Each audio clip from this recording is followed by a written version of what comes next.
സാധാരണ മനുഷ്യരുടെ കണ്ണിന് കാണാത്ത പല രൂപങ്ങളും പട്ടികൾക്കും മറ്റു മൃഗങ്ങൾക്കും കാണാൻ സാധിക്കും.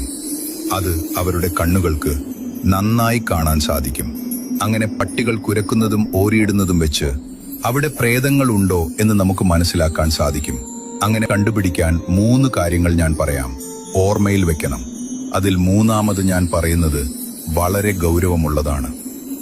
ആദ്യമായി, നായ്ക്കളെല്ലാം ഒരേ സ്ഥലത്ത് നോക്കി ഭയങ്കരമായി കുരക്കുകയാണെങ്കിൽ ആ സ്ഥലത്ത് ഒരു അമാനുഷികമായ രൂപമുണ്ടെന്ന് മനസ്സിലാക്കണം. രണ്ടാമത്, ദൂരേക്ക് നോക്കി നല്ലതുപോലെ കുരയ്ക്കുന്ന ഒരു പട്ടി പെട്ടെന്ന് കുര നിർത്തി വാലും താഴ്ത്തി ഓടിപ്പോയാൽ അവിടെ ഒരു ദുഷ്ടശക്തി നടന്നു വരുന്നു എന്നർത്ഥം. മൂന്നാമത്, നായ്ക്കൾ ഓരിയിടുന്നത് അത് ചുമ്മാതെയല്ല, അതും ഒരു സാധാരണ ശബ്ദമല്ല. അതിനർത്ഥം ആ സ്ഥലത്ത് ഉറപ്പായും പ്രേതത്തിന്റെ സാന്നിധ്യം ഉണ്ടെന്നാണ്.